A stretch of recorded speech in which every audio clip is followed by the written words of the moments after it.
Thank you for joining us for the Science of Reading and Multilingual Learners, Effective Early Literacy Instructional Materials for Multilingual Learners. This is webinar number 1 of 3.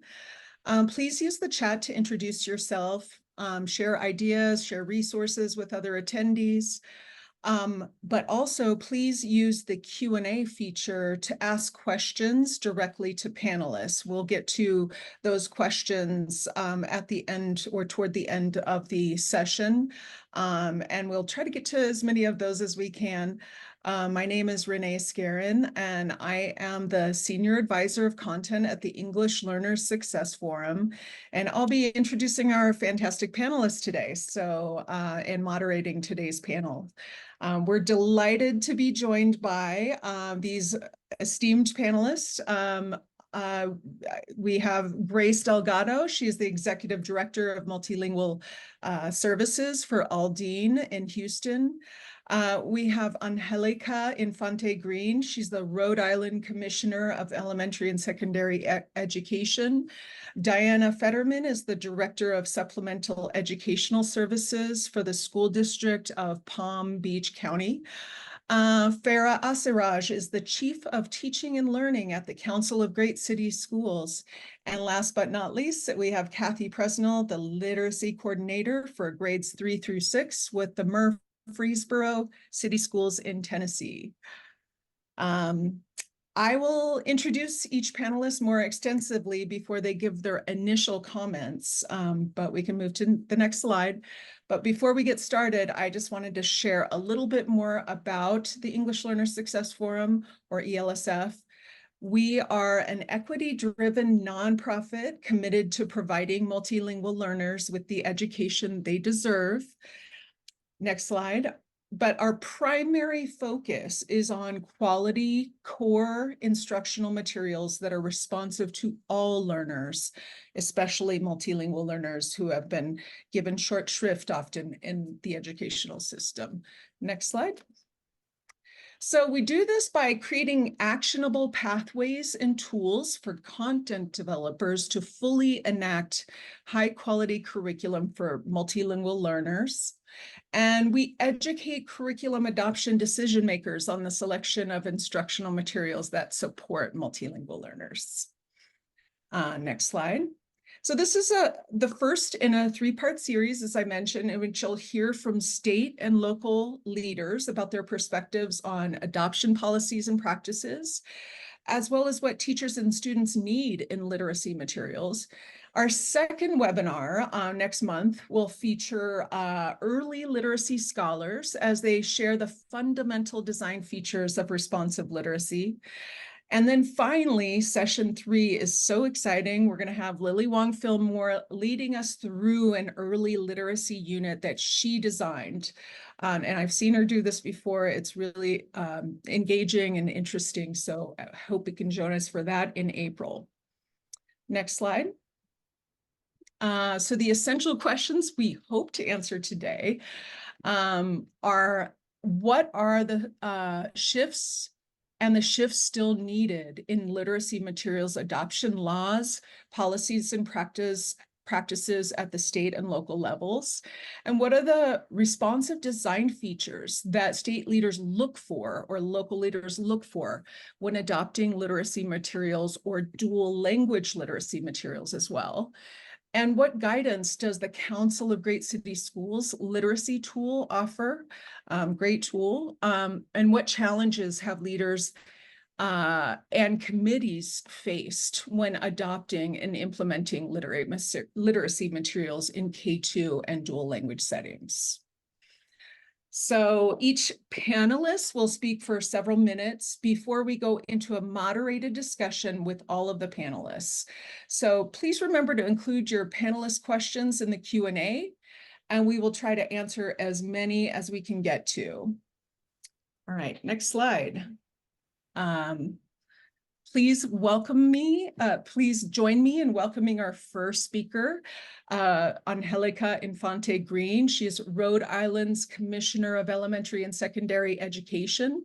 She's a transformative leader in K-12 education.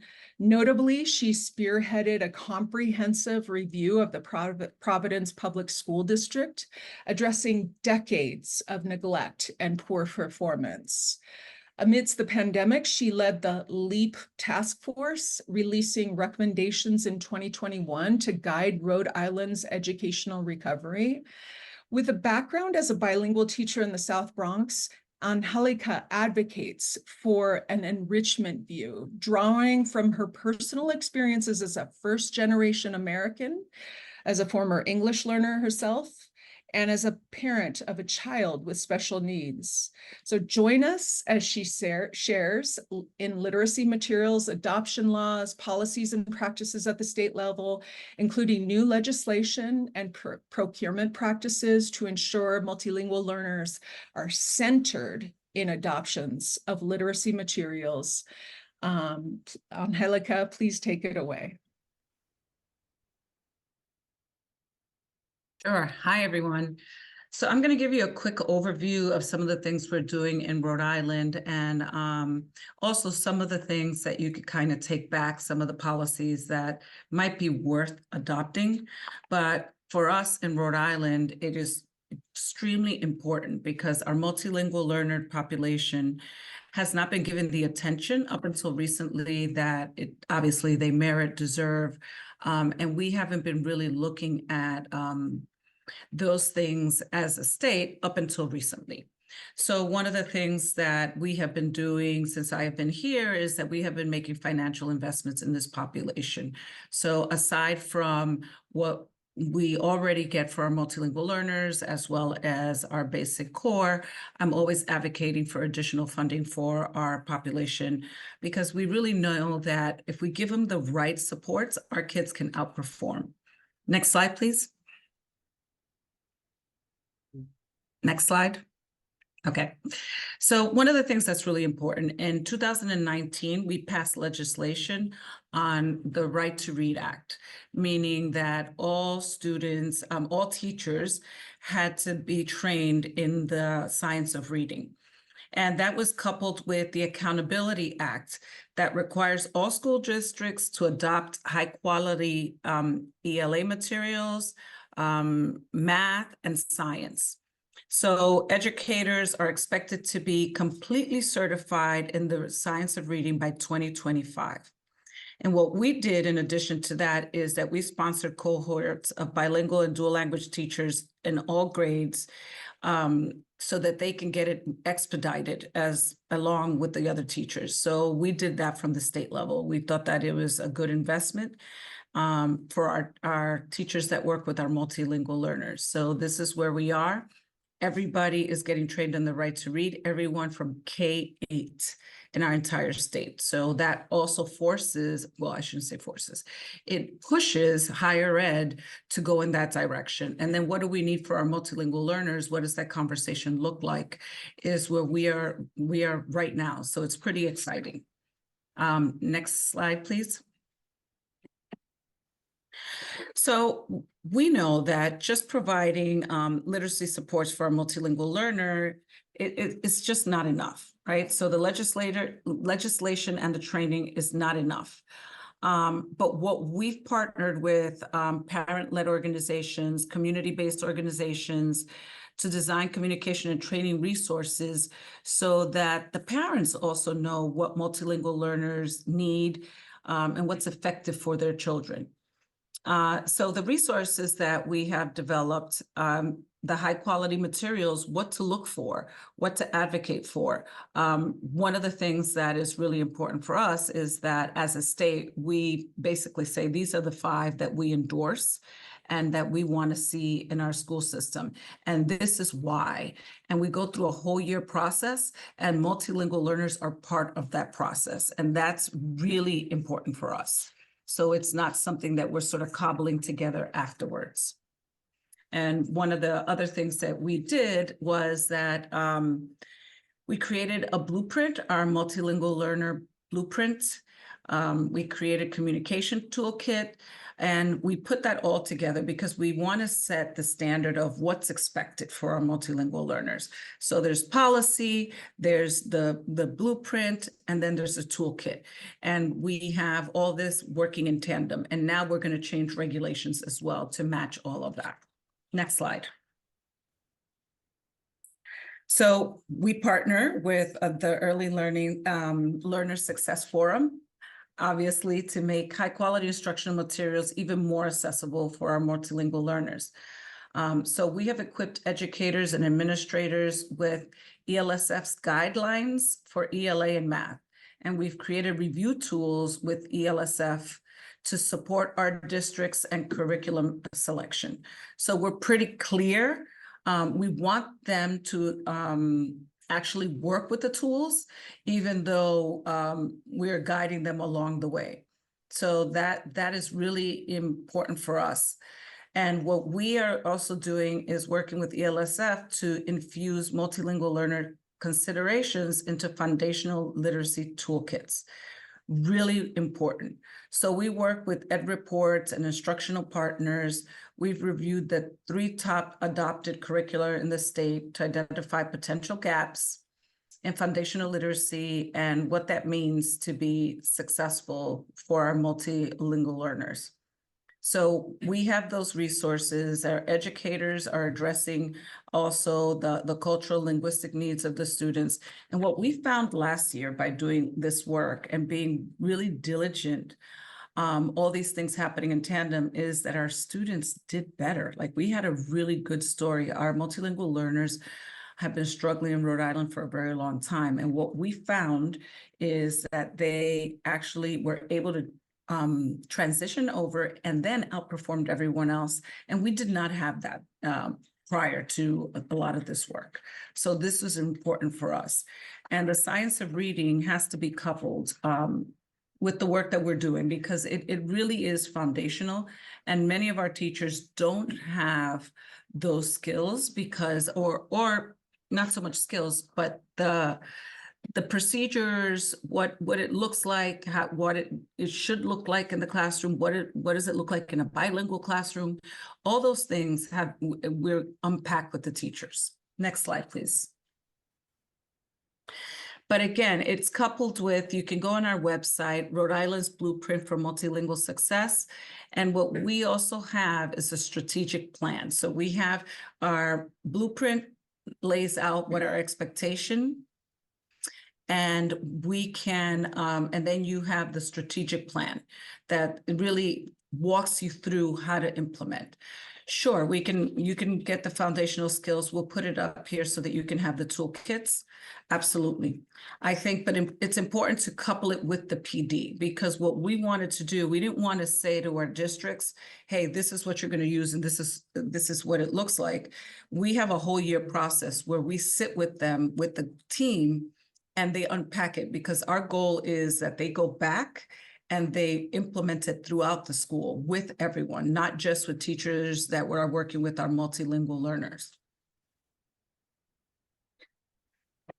So those are the major points today. So for us, it's about policy, it's about practice, it is about funding, it is about making sure that everyone's on the same page in the science of reading, but then also what we need to do for multilingual learners and what do we do for other languages.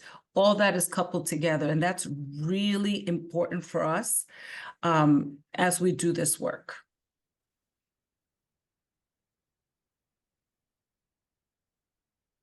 Thank you, Angélica.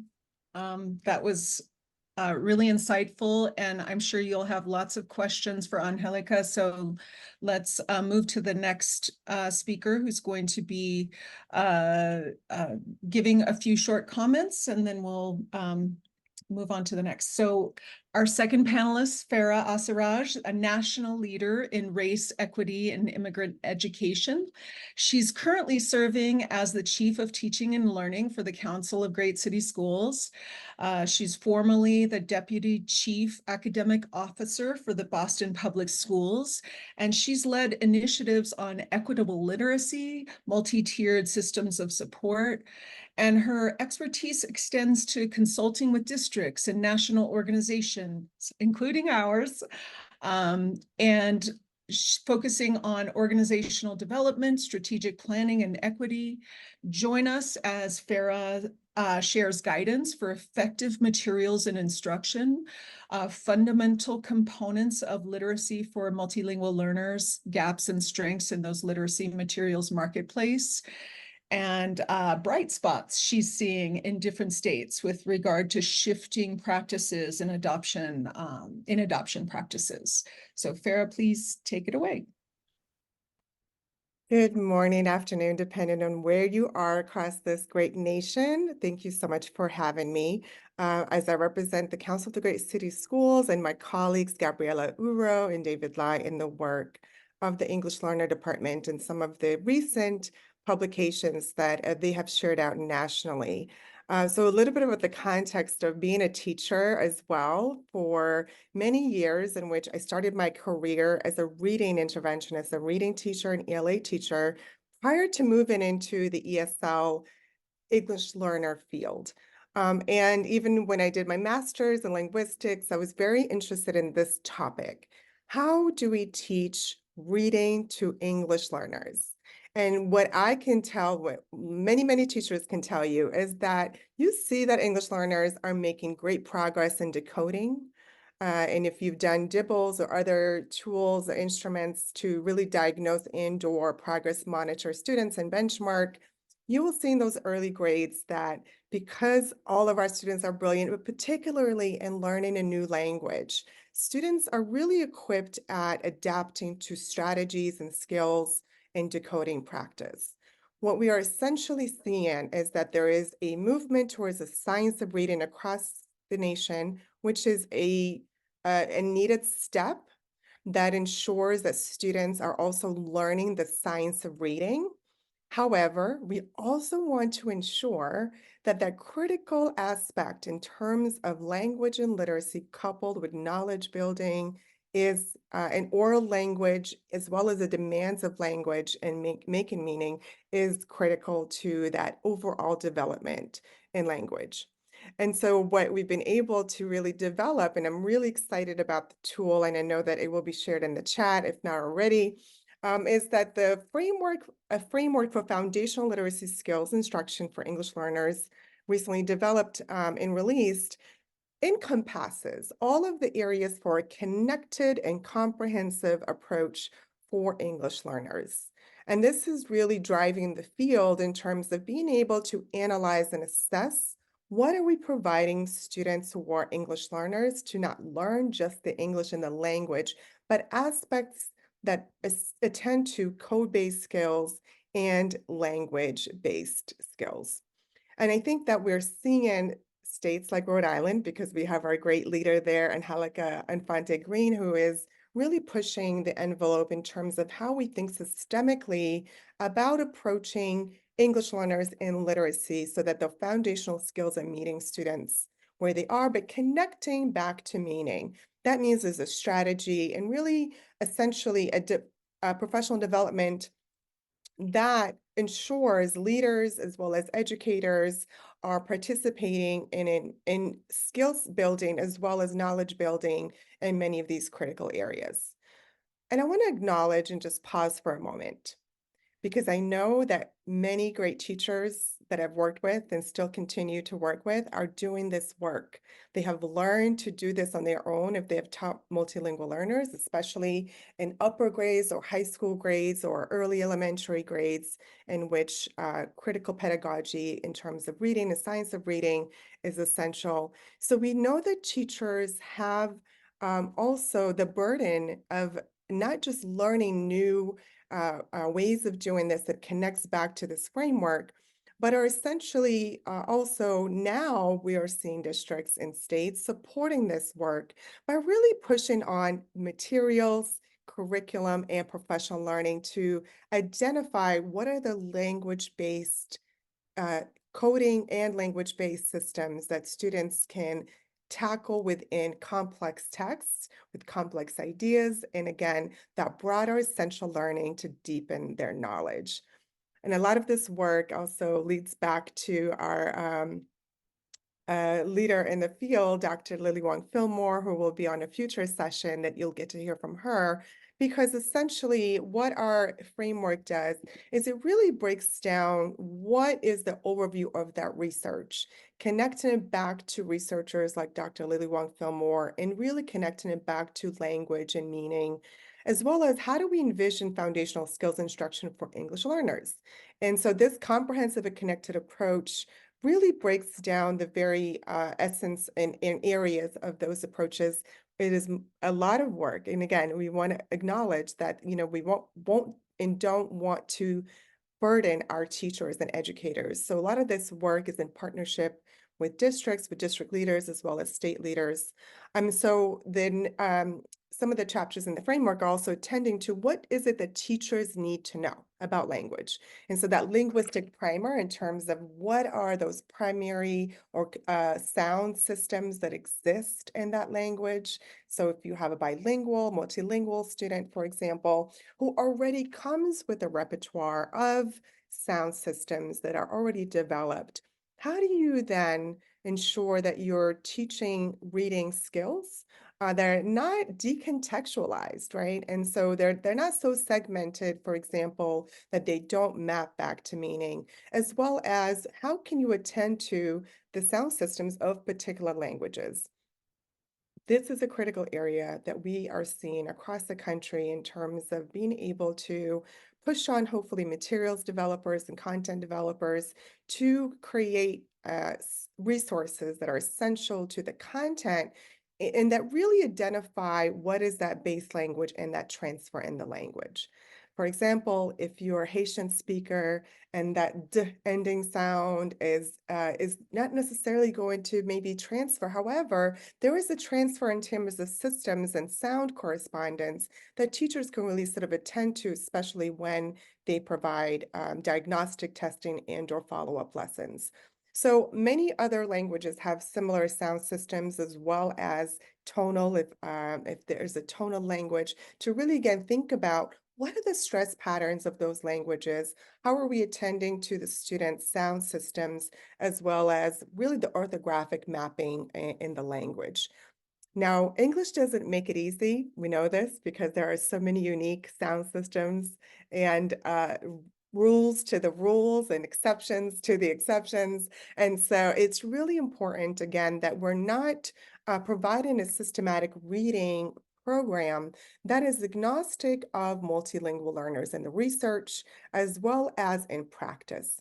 And so we know that many districts use and leverage resources and programs that are across the country. And I think one of the areas that we're encouraging our districts in using this framework is to really be able to assess how are these materials meeting the needs of multilingual learners. And so you'll see that in this document, there is considerations for selecting instructional materials to teach foundational skills. But moreover, we know that there is going to be a gap. And so states are also working on what is approved in terms of what meets the foundational reading skills, as well as thinking holistically about the components of your language arts programming. One of the areas that I think we're going to continue to push on and that we are seeing a great need around is oral language development. And this is really critical for our multilingual learners.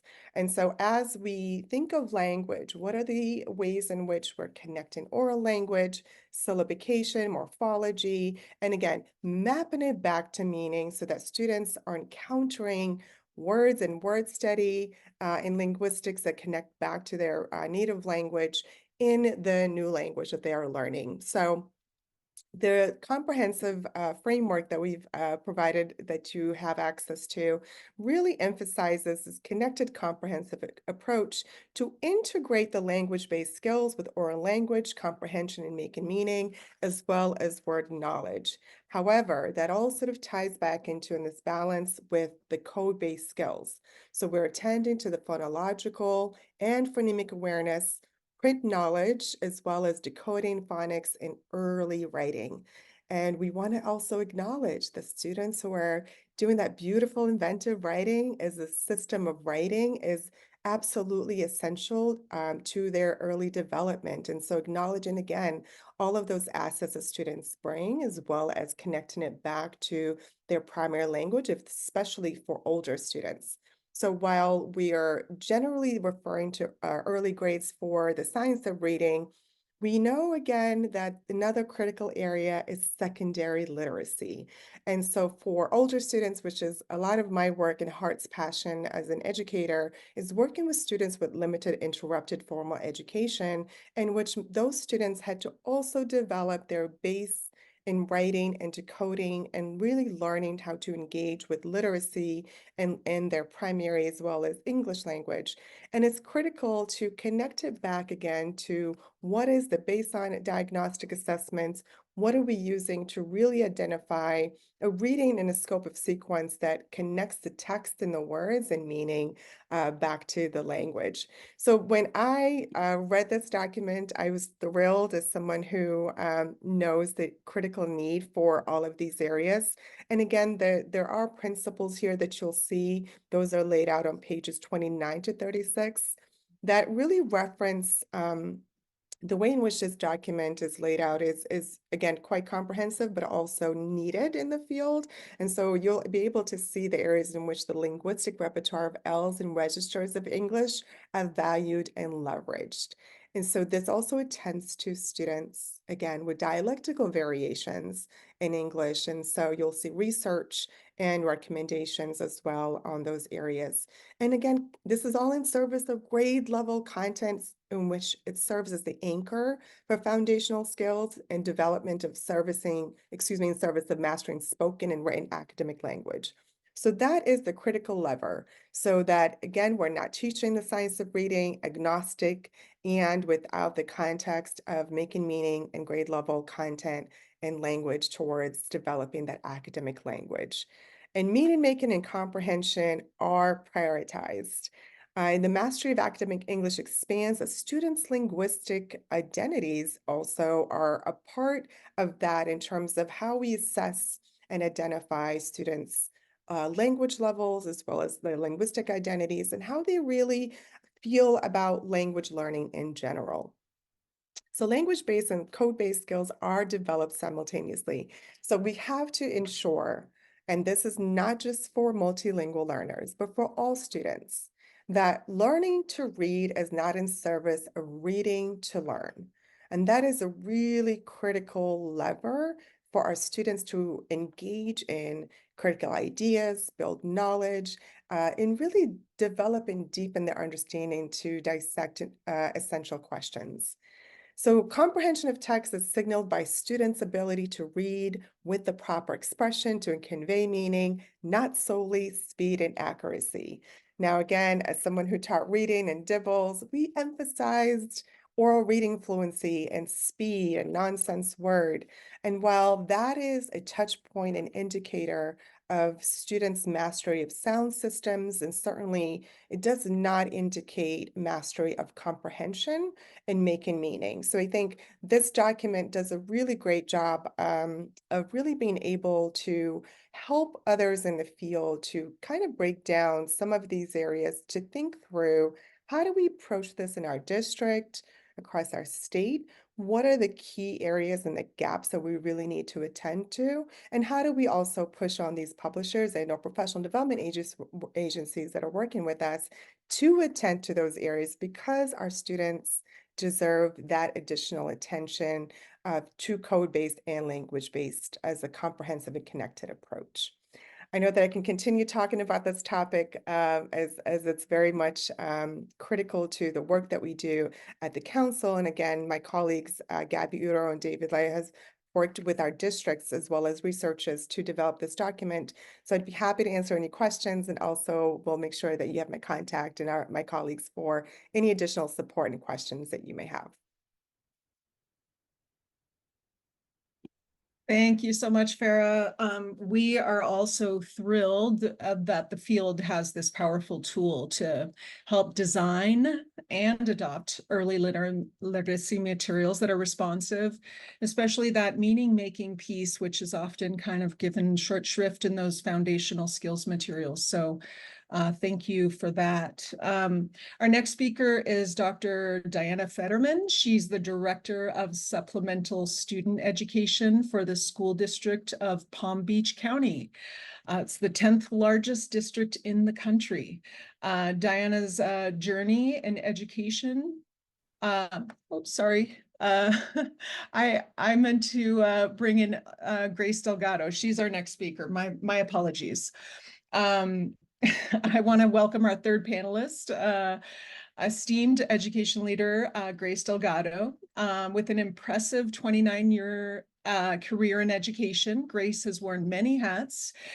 She's been a bilingual teacher, a literacy coach, roles in school and central office administration, but her passion lies in advocating for students in special populations.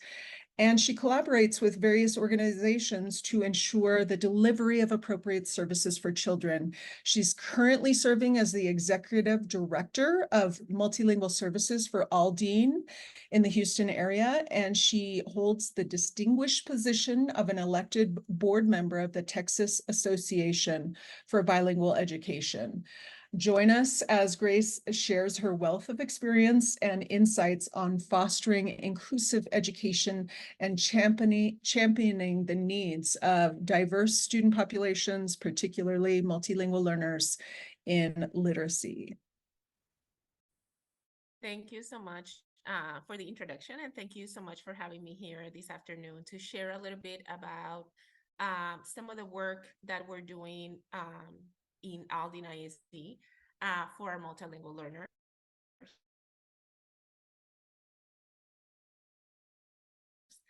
In the state of Texas. In Texas, we have been doing a lot of changes through the legislature and through guidance, not just for our multilingual learners, but for literacy in general. So as to give a little bit of context for the state as a whole, Texas now has the largest number of students and largest percent of emerging bilingual students in the nation. We have over 5.5 million students in the whole state, and there are 120 languages, 88% of that being Spanish for our students.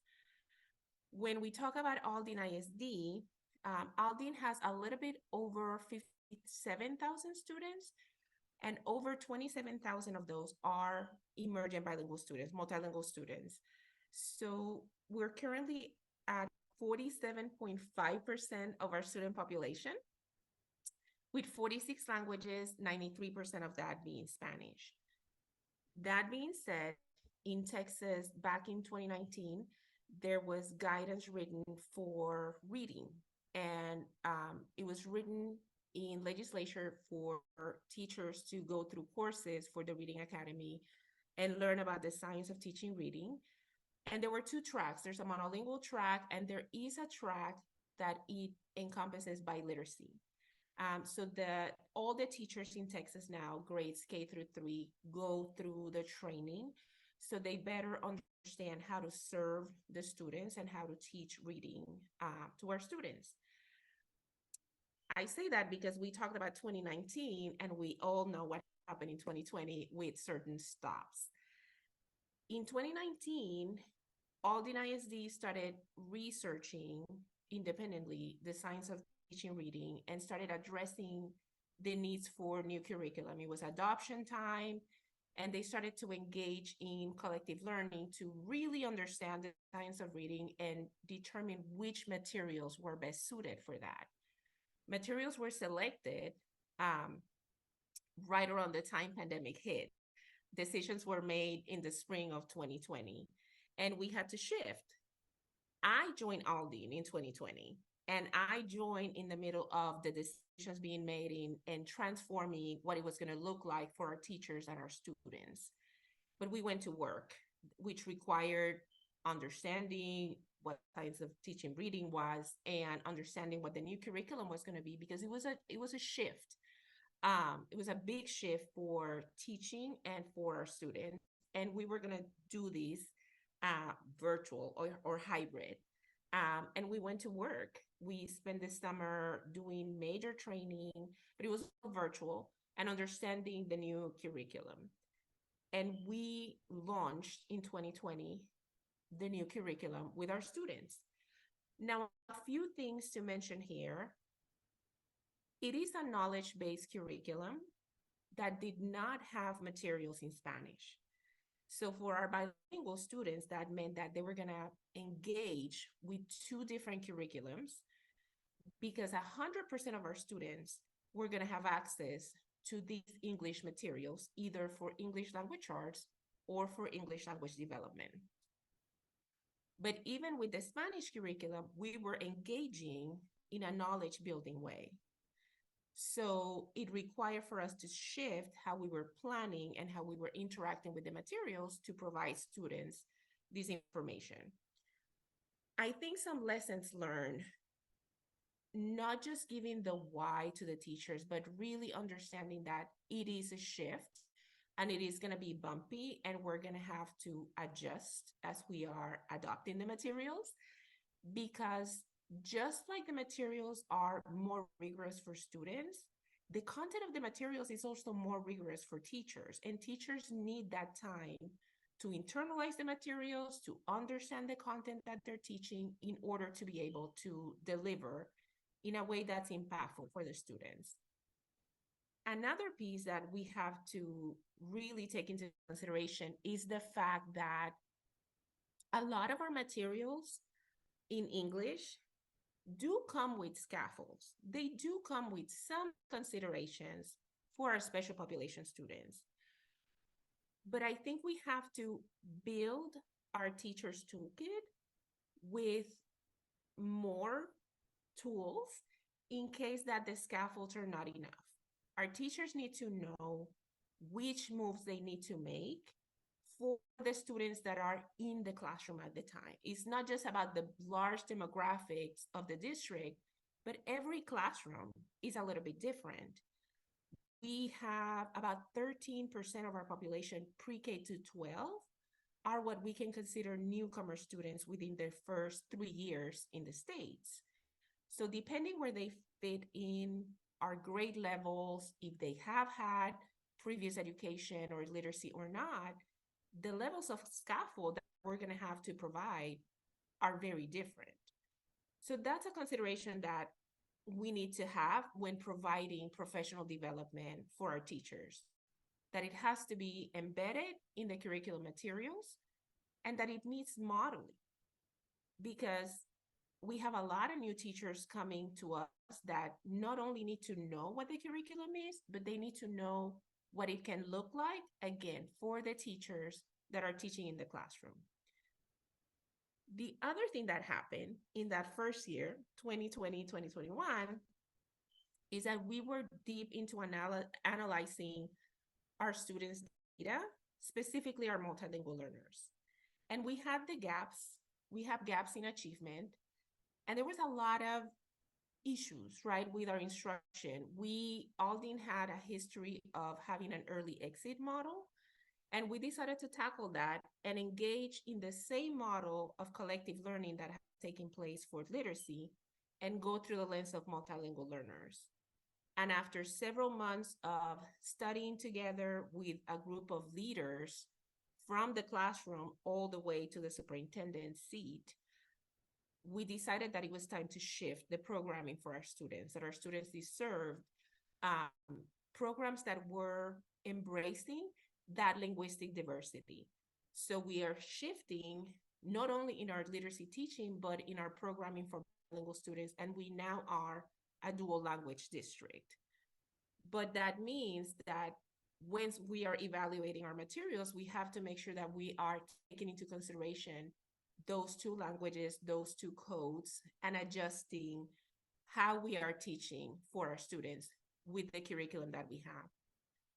The curriculum that was adopted in English did not have an equivalent in Spanish at the time.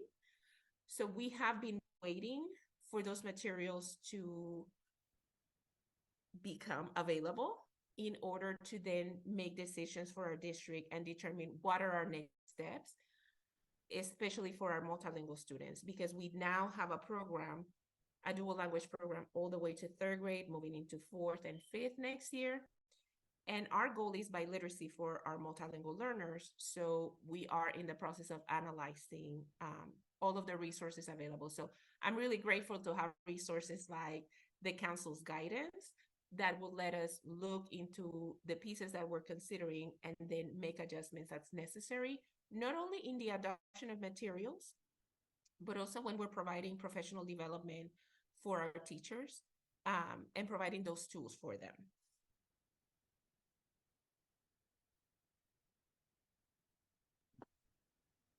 Thank you, Grace. I think your comments speak a little bit to the need for curriculum to also serve as a form of professional learning for teachers. We're seeing dramatic shifts across the country and where demographics in schools. And so, you know, a lot of teachers aren't as experienced teaching multilingual learners and dual language learners. So I think, you know, the more that curriculum can support teachers in effectively understanding the needs and assets of multilingual learners, the better. So I really appreciate that. And now we turn to Dr. Diana Fetterman. Sorry about that, Diana. Director of Supplemental Student Education for the School District of Palm Beach County. It's the 10th largest district in the country. She was a secondary English teacher in her beginning years, and she seamlessly transitioned into professional development as a writing and literacy specialist.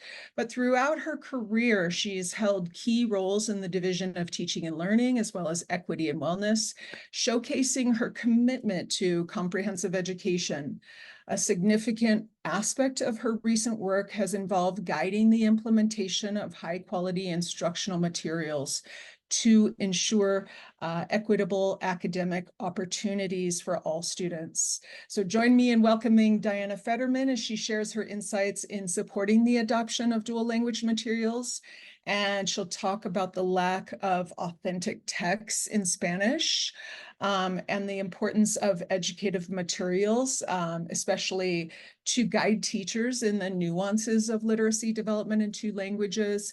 And she'll share her perspectives on the importance of knowledge building in early literacy materials in both languages simultaneously. So I'm really pleased to welcome you.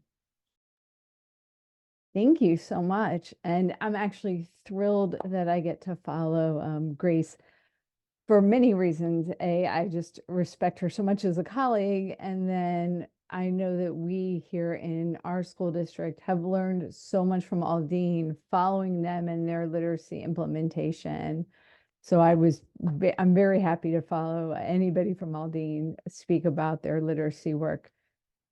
I actually want to hit 3 different points, and you highlighted them for me so well. We are in our 3rd year of literacy implementation of high quality instructional materials. And it really has been a journey for us as a school district. And it's one I talk about frequently because it is critical that as educators, as district leaders, that we talk to each other more. This work is so important, and I just feel as district leaders, state leaders, national leaders in this work, we so often find ourselves in silos, just doing the exact same work over and over. That's why I'm so grateful for my colleagues. But when we started the work, really thinking about what literacy materials we wanted to adopt, we made some key changes in how we approached it, and I actually want to start our journey there before we adopt it. we wanted to build a rubric to decide what are we even looking for. And to build that rubric in years past, that would all happen in the teaching and learning department. All the content experts would gather around and build their rubric.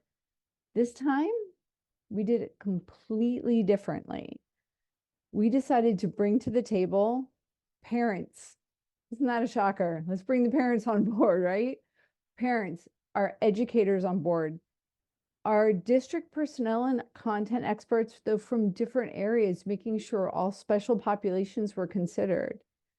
We brought in community groups. We made sure the Hispanic Education Coalition was there, the Coalition of Black Student Achievement, the Haitian American Coalition at the table with us. We brought in representatives from our post-secondary institutions, our education programs at our local university, had them at the table.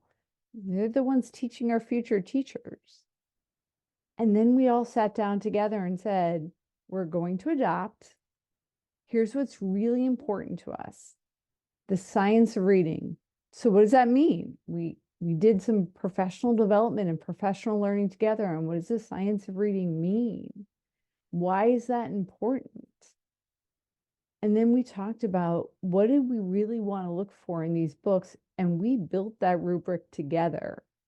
And version after version after version after version. But we did it together.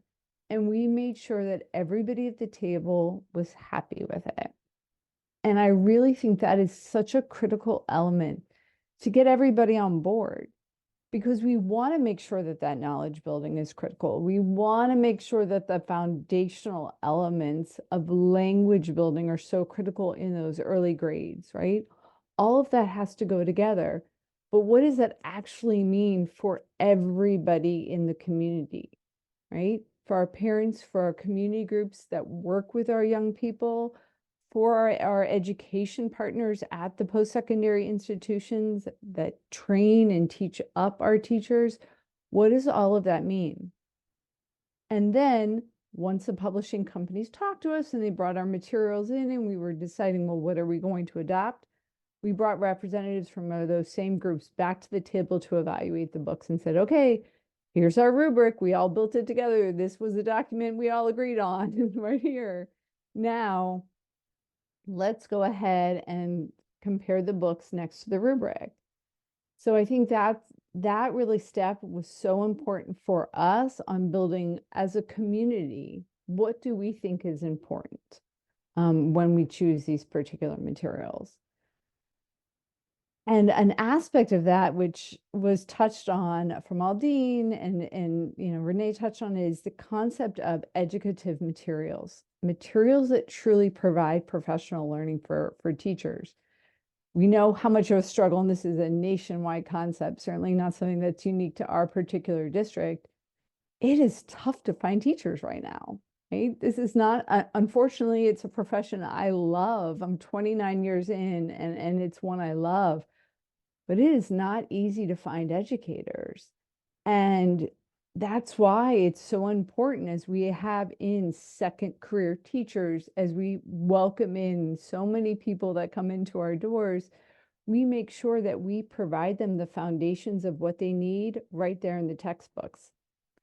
And I don't mean those little notes on the bottom that says, hey, for your ELL students, give them a Farah model, like, and go, I'm good now. See, I have the note on the bottom of the textbook. I'm all done. I mean, actual embedded educative professional learning right there. I mean, it's 2024. I can, on the online pieces, I can build an on-demand PD for teachers. I can build in all those pieces so our teachers know what to expect. And how about the other adults in the building? Where's a piece for our principals and our system principals so they know what to expect? They're the ones walking in the door for our educators, right? They're the ones doing the classroom walks. They're the ones engaging with our teachers and talking to our teachers about the academics that are occurring in the building. So where is the educative piece for them? That has to be part of those instructional materials as well. They need to understand what the science of reading means. They need to understand what knowledge building means. They need to know all of those pieces. That has to be part of those instructional materials. And then I want to touch on another piece that Grace said, that we actually learned a lot, talked a lot from Aldine, and became such an important part for me. And it became one of my sticking points, you know, one of those hills I was ready to die on. And for those people that know me, I have a lot of those, because when it comes to young people, like, I'm just going to have that hill for me. It's this concept of, for me and lots of people, the point of science of reading and HQIM, high quality instructional materials, is knowledge building. Yes, foundational pieces, I have that, but that's a lot of what the science of reading, the conversation is. But so many other people miss the concept of the knowledge building. That's critical. We want students to be able to build knowledge, to be able to build this deep understanding of knowledge and have it scaffold up. Important, critically important for them to have that, to not just come in and read some passage one day and read some disparate passage the next day about something else and just not build knowledge. So they have to have that. On the other hand, in our district, just like a lot of districts nationwide, we have these rich dual language programs that we love, that have so many benefits, not only academic benefits, linguistic benefits, social emotional benefits for our young people. And we've built these dual language programs that are just phenomenal for our young people. So how do we have both? How do we have these high quality instructional materials and our dual language programs when the high quality instructional materials are only offered to us in English? So for us at the time, it's since changed, we've offered additional ones, but at the time we adopted, our dual language programs were in Spanish, English. So we put out there that we were buying one set of materials, so the program had to be available in Spanish and English.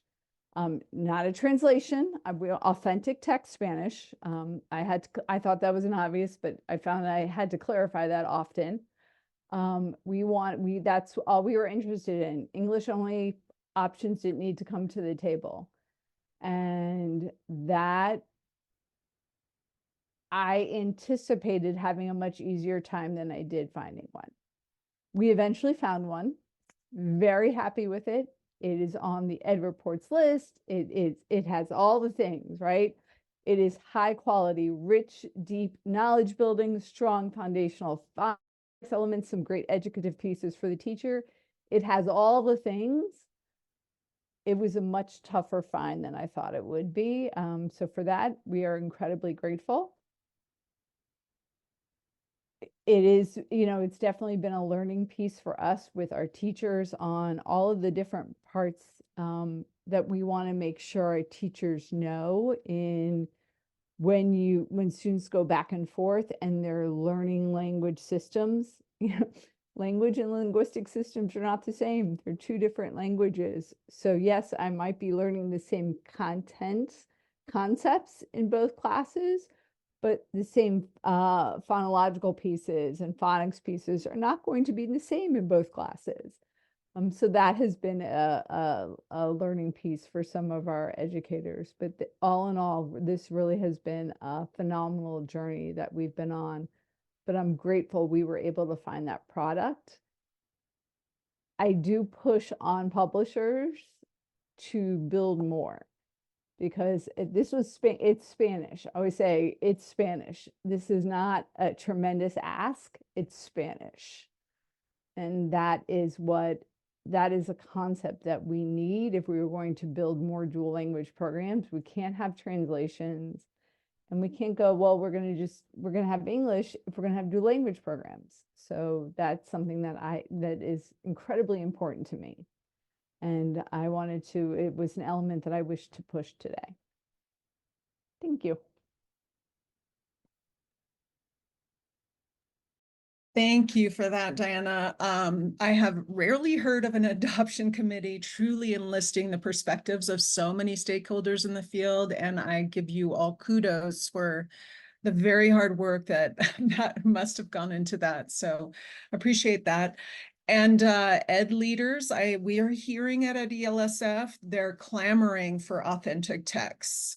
They want it, and it's so hard to find. So we are going to be releasing dual language guidelines, Spanish language materials guidelines, to indicate to content developers how to design dual language instructional materials that really embed those authentic texts and the needs of multilingual learners in the dual language setting. So our final speaker today is Dr. Cathy Pressnell, a dedicated educator and literacy coordinator for grades 3 through 6 in Tennessee, Murfreesboro. Sorry if I said that wrong. Her journey in education began as a 3rd grade teacher in Tennessee, and she has since evolved into a dynamic professional serving as a classroom teacher, leader, and coach at Westchester Elementary School. She achieved the remarkable honor of being selected as the Tennessee Teacher of the Year. She became a passionate ambassador for public education, for underserved kids, traversing the state and nation to share her insights, lead workshops, amplify the teacher voice in government and nonprofit initiatives. Her commitment to literacy and education excellence has led her to various roles, including Director of Literacy for the Tennessee Early Literacy Network, Director of Educator Engagement for the Tennessee Department of Education, and academic coach at Salem Elementary. So we're privileged to have her share her wealth of experience and expertise, adopting and implementing a literacy curriculum responsive to multilingual learners in a district with an increasing multilingual learner population. She will also talk about curriculum as a form of professional learning, shifting educator mindsets and practice to reflect a science of reading approach to literacy, and the role of materials in supporting mindset shift. So thank you, Cathy, for joining us. We're delighted to have you. Absolutely. Thank you, Renee, and thank you everybody for being here. So to kind of start off, just a little bit of context about where I am and the kind of students that we have the opportunity to serve. So we're located about 30 miles south of Nashville. We're a school district made up of 13 schools that only serve students in grades K through 6. With a population of about 9,000 to 10,000. We're the 25th largest school district in the state. We are the 5th most diverse school system, and we actually have the most diverse elementary school in the state of Tennessee, which we're super proud of. So Mitchell-Nielsen Elementary is the most diverse school in the state. We've got about 20% of our students are actually in what we call our MLL database, which means they are simply students that speak another language other than English at home. And within this past year, as Renee said, we have really seen a very sharp increase in this population. So before now, we would typically get about 200 new MLL students each year. In just the past few months, we have screened that number. So these are students who are new to our district or our program. They are not necessarily newcomers as defined by USDOE, but they are new to us. And so it's a drastically increasing population, and we're excited about it, and we're working really hard to meet their needs. We've got over 25 languages spoken in the district. It's kind of hard to put an exact number on it because we do have some dialects and some indigenous languages that aren't necessarily captured in our database. But the primary ones are Spanish and Arabic. That's what we're seeing the most of. So a little bit about our experience with curriculum and instruction, and as Diana was sharing her fantastic path toward adoption, I thought, oh, we missed the mark so much. We actually adopted in 2019-20, and we adopted a set of HQIM as our core curriculum. We did not do that very careful approach that Diana talked about. We were really kind of in a rush for a lot of different reasons to pick something. So what we did was we chose materials. We kind of had 3 main things. We wanted to make sure that they had been vetted by respected agencies. So we did look at ed reports. Big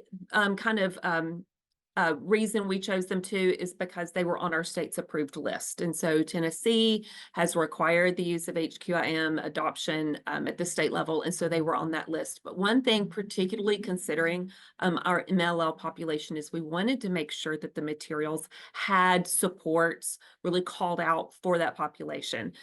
So we adopted, and then I like to say we had a bit of a trifecta of errors that year, some that were in our control and some not so much. So district leadership at the time chose to adopt but not fully implement.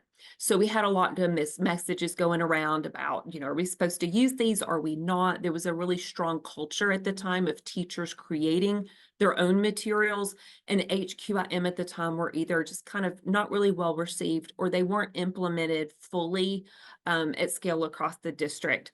And so at the time, they also chose, because of that, not to provide wide-scale PL around the materials. So some teachers were attempting to use them, but without some essential core understandings that Renee talked about. So without kind of that knowledge of the science of reading or of the shifts of the reading standards, moving away from a comprehension skills focus.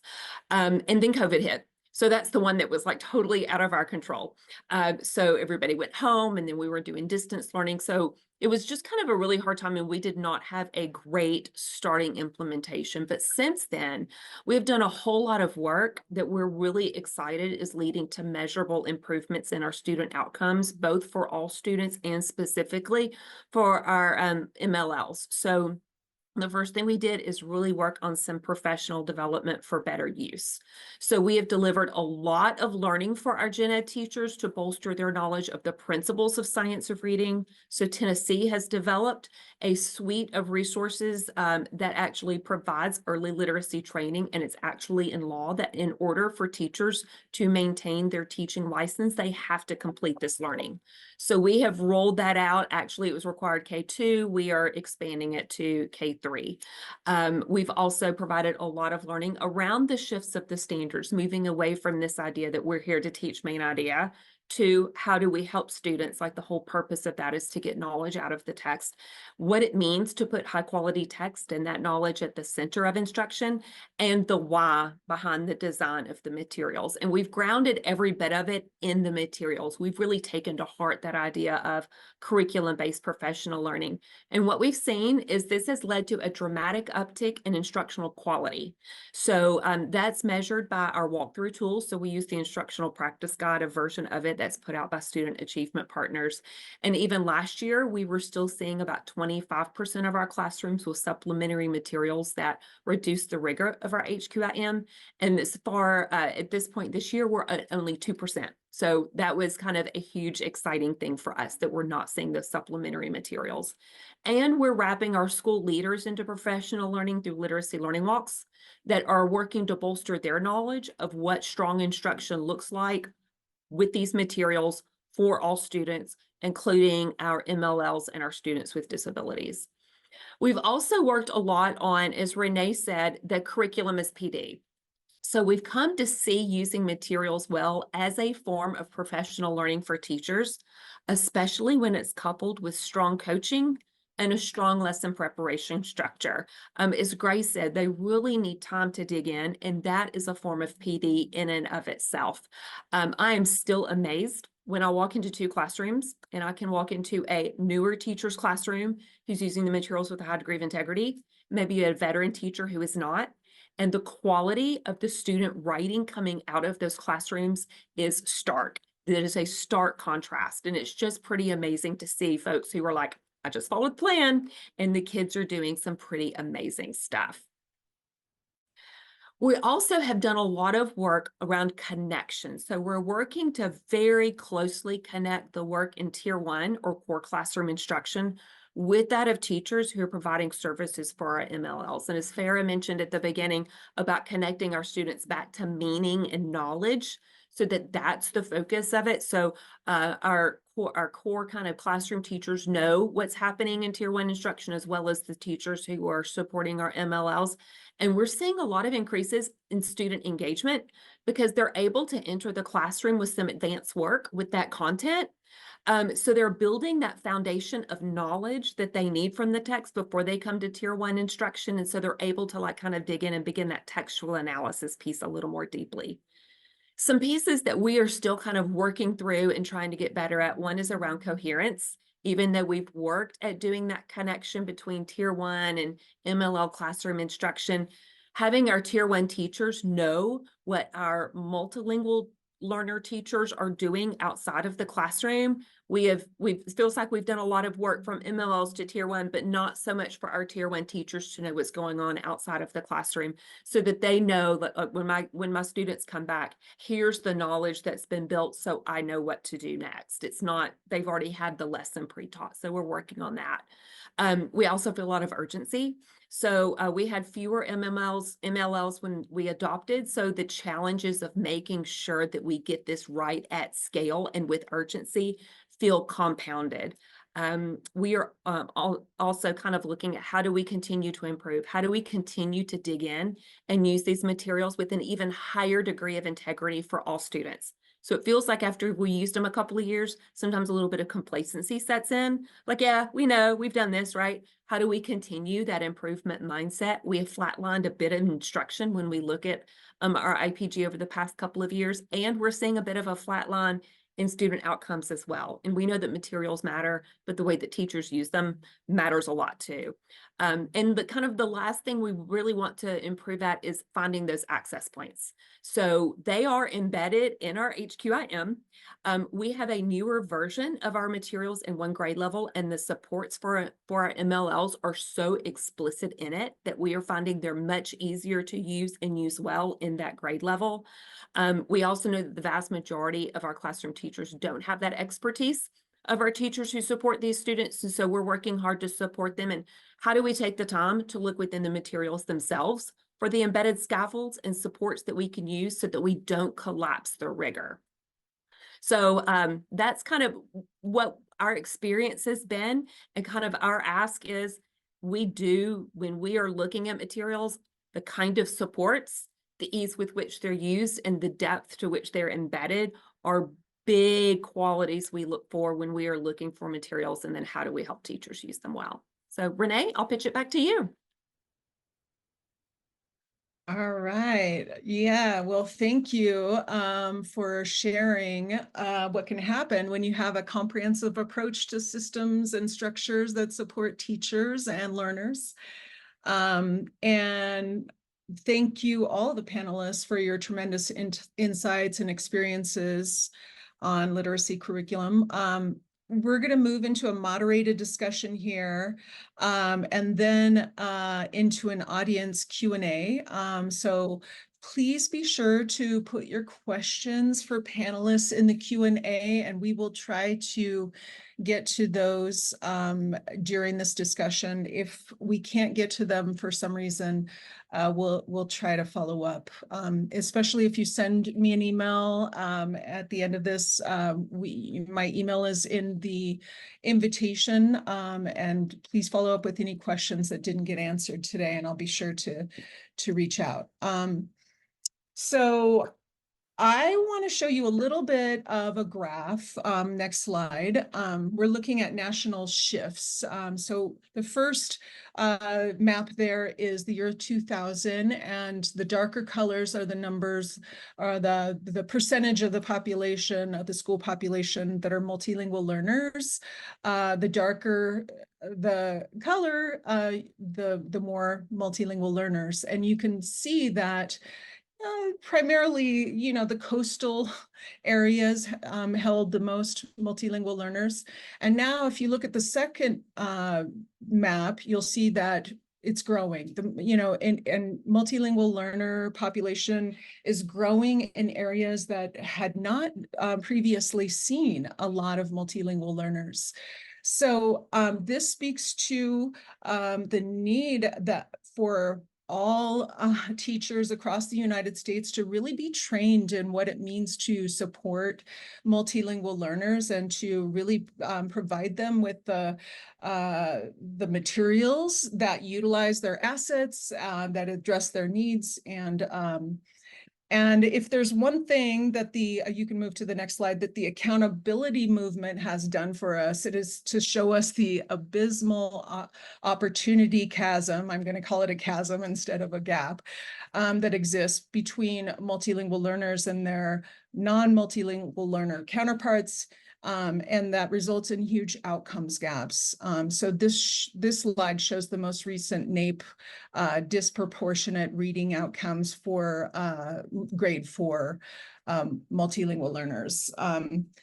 In 2022, almost 70% of the nation's multilingual learners did not meet grade level expectations for reading standards. So this really requires a deeper look into our policies, our practices, our instructional materials, and the supports that we need to provide for multilingual learners. So we know we're focusing right now on instructional materials. So we know that they need to shift so that they really support those learners. So I would like the panelists to think about the following question. I would like you to imagine the ideal scenario wherein you did your search, and it sounds, Grace, like it sounds like you found some good stuff. You did your search for those instructional materials and you found the perfect instructional materials for your students' needs. What would you see in those materials in support of teachers, in support of robust literacy learning for multilingual learners and all learners? So I'll let whoever wants to popcorn and take that question away. I know it's a meaty question, but I'm sure you all have some great ideas.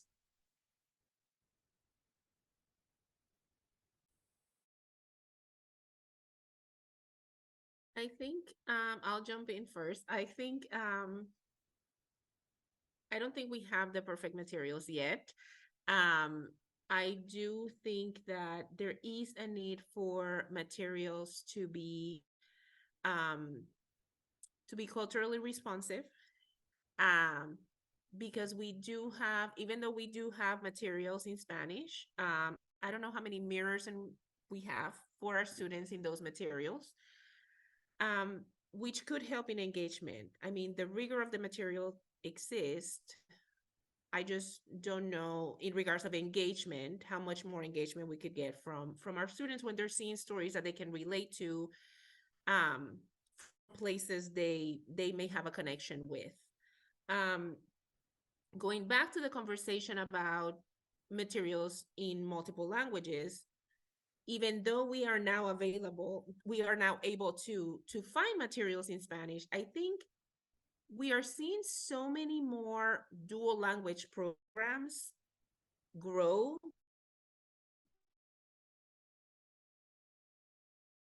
across the nation. They exist. And that means where they have those cross-linguistic connections built in the materials. We may have a set of materials that is in English and it has the counterparts in Spanish, but somebody was mentioning earlier, like more than just the recommendation to do something, to have something that is strong for our teachers to, again, talking about professional development, how are we building teachers' capacity for teaching students how to build that metalinguistic awareness and how to go from one code to the next and where the connections live, where the similarities and differences are. So I think those we can, if we figure that part, like our kids could grow so much more in that language, because we're still seeing it sometimes as you need to have this code, instead of really investing in connecting the codes and then going into the comprehension side of things, which could be accelerated. I So there's a question here. Is it okay for me to answer it on the chat? So somebody asked about NAEP and data for multilingual learners that have transitioned. So I have a different take on that. So I'm on the NAGB board, which oversees the NAEP exam.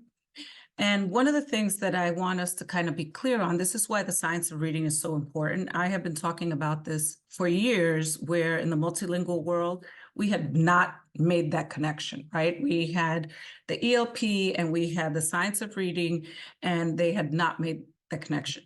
If we're doing that, when kids transition out, they should be outperforming the other kids.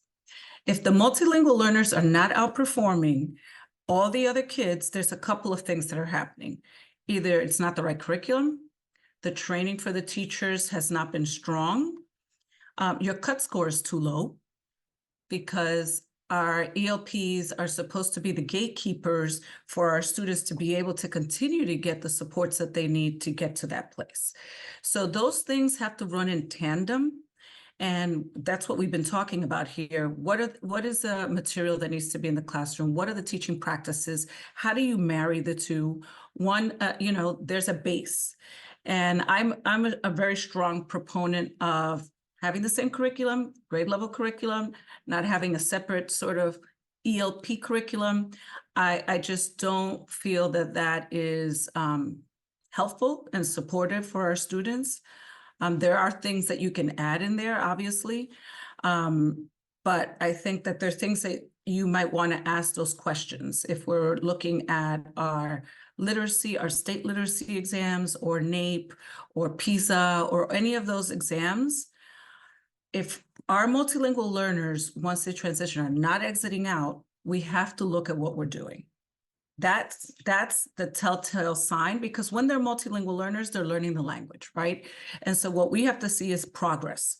How are we providing the progress and the progress monitoring, and what are the things that we can infuse in? But I hope that answered that question. So I would want to, I think we should really be pushing for that. And that means that everybody should be looking at their individual data. And I just wanted to chime in earlier. Our multilingual learners have exploded. I have a district that will be, our largest district province will be at 50% multilingual learners. And in places that we never had them. And we have in our accountability system in Rhode Island, our ELP, we have a star system. So your lowest measure is your overall measure. So districts or schools that have been, that have these students for the very first time, saw 2-star ratings, went from 5 stars to 2-star. So that's a push, right? That's a push. That's what the accountability system is supposed to do. And the only reason I mention that, because all these things work together. You can't just have what's happening in the classroom without policy, without curriculum materials, without PD, and without funding. They all work in tandem. Amen. I want to move to some of the audience questions so we don't miss them. One person wanted to know how states might go about creating a framework of standards for dual language instruction in K-12.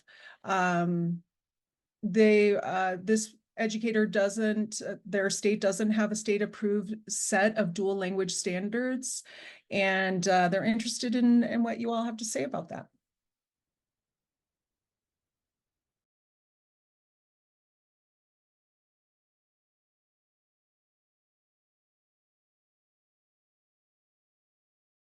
Texas just published the dual language framework for schools. It was just published last year. So we were part of the group piloting, and it has 5 levers. So it goes from the classroom all the way to, leadership and community. So that is what we're using at our districts to measure the programs. It doesn't have the standards, but it has like the framework for the programs across the state. Texas has a website, it's txel.org, and all of that information is open and available. So those rubrics and those frameworks are available at the website. The way it's meant to be is it's the way it was created was for districts to take the levers, measure themselves, and then look at the rubrics and take a few areas to work through. So you don't take it as a whole, right? Because it's a big document. So you take a few pieces to get your programs a little bit better every year in the big scope of things. It's one of the pieces that we're doing in Texas this year.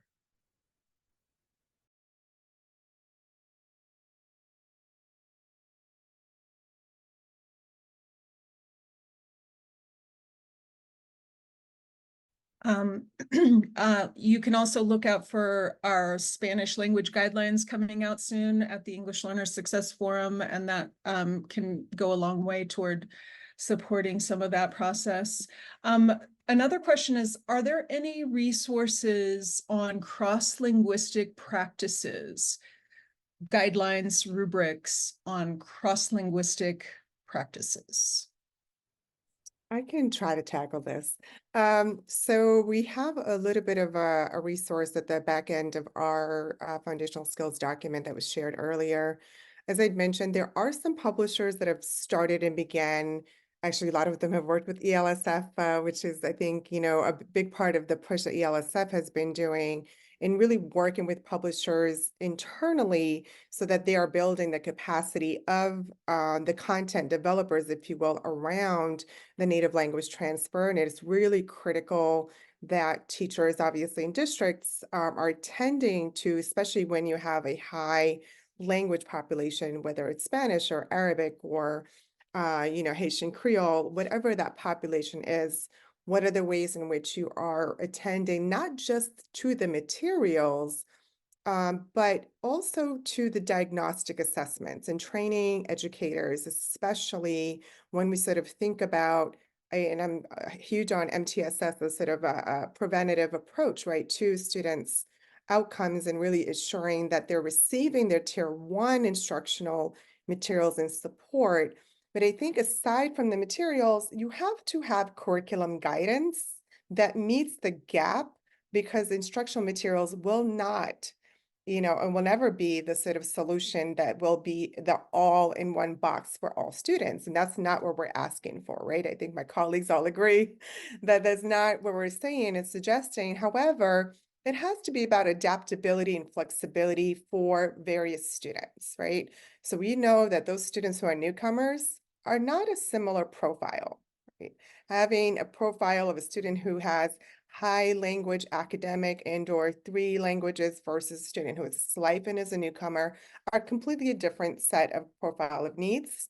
And so attending again to how do I then engage in the curriculum, where are the gaps, and especially in using and leveraging particular materials in our text sets, and how do we work with educators to really identify, here are the ways in which you can capitalize on the sound systems again and that contrastive analysis.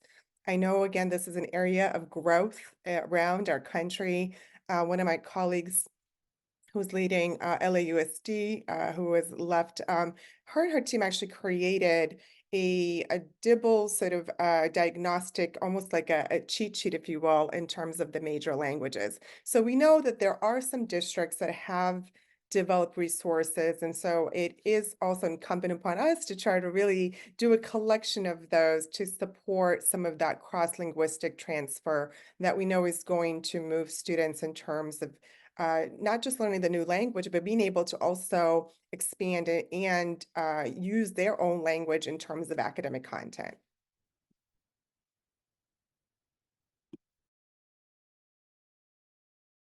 Okay, I would like to ask you all about the role that you see content developers playing in implementation and supporting districts in supporting the diversity of their learners. What role, what kinds of relationships would you like to see happen with content developers and districts and or states?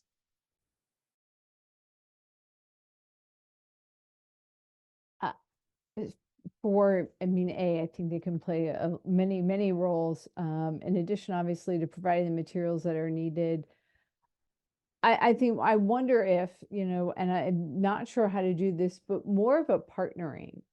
At this point, it's often been left to school districts to wonder, okay, so who else, I put a call out to my colleagues. All right, who else adopted this one? All right, who wants to work together to, whether it's create scope and sequences, develop professional learning, figure out how we're going to do this, create parent resources to send home, because that's another thing that's often missing, to create the parent resources to send home in multiple languages.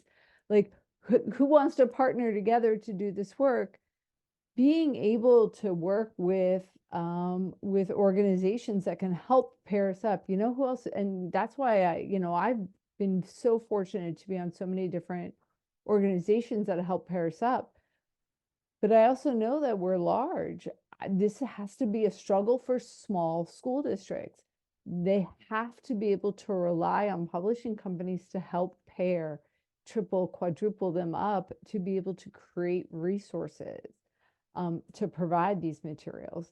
That is essential and should be part of the process. Like, if I'm buying this material from you, you're going to pair me up, right? You're going to match me with other school districts that are also going through the same journey I am right now. And if we choose to work together, great. If we don't, great. But you're going to pair me up to do this work together, because we just can no longer keep doing this work alone.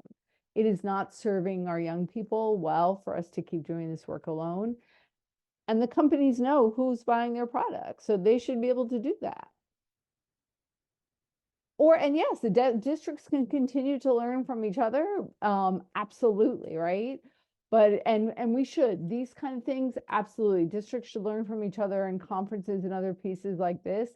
But sometimes it's really nice to be able to go from, like, you use our exact product. What did you do for grade 3, unit 2? Because you are using the exact same piece of material I'm using. Being able to do that is really nice.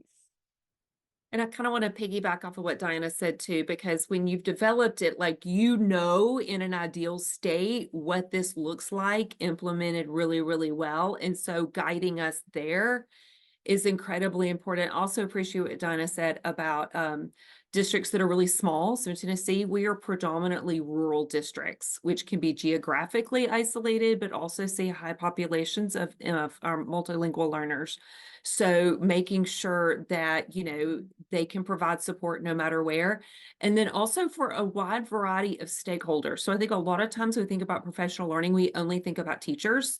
What we're finding is principals are the gatekeepers at that school. So making sure leaders are very clear, because they're giving feedback. They are evaluating teachers. So also making sure they kind of have wraparound availability, so like they can really reach the key stakeholders in a district.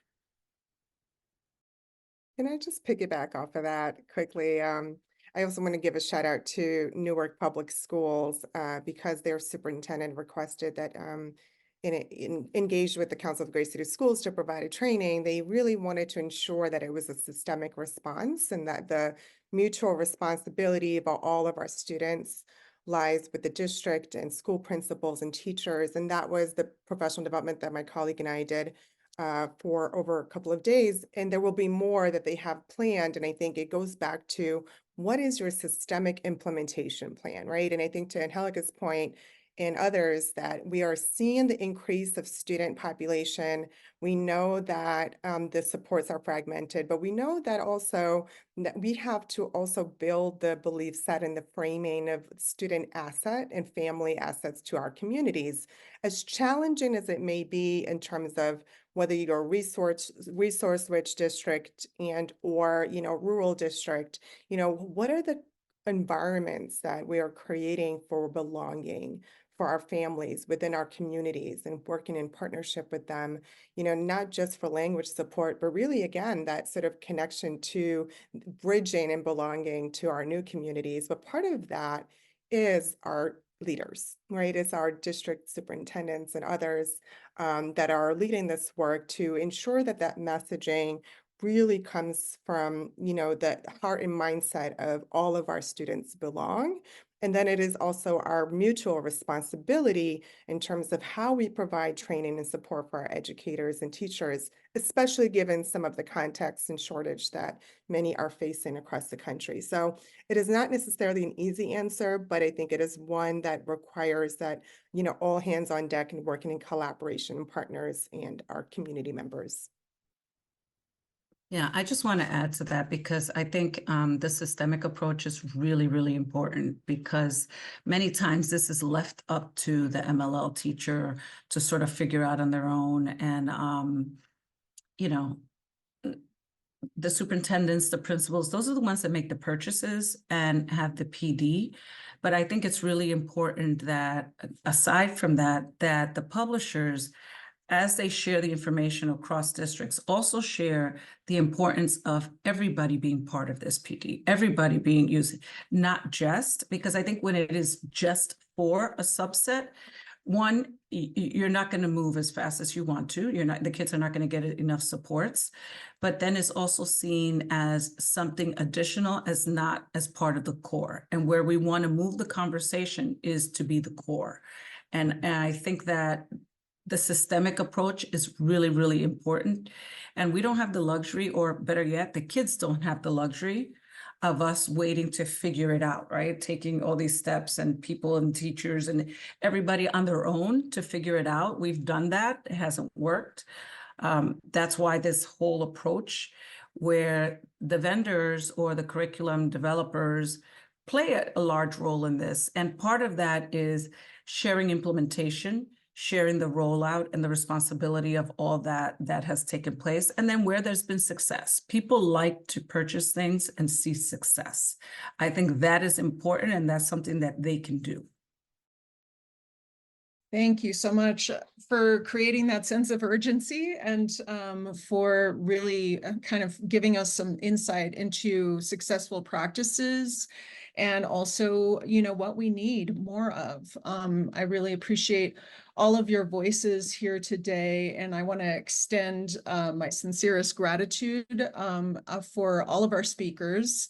And, really giving us insight into the literacy materials marketplace, the implementation context, and just all of your great insights. So I also want to express our appreciation to our attentive audience, both here and in person. If we did not answer your questions, remember that next time we're going to be speaking with scholars and literacy scholars who have insights into how to embed all of these things into materials and instructions so that we successfully create a literate population and that multilingual learners are given the support that they need to a robust literacy education.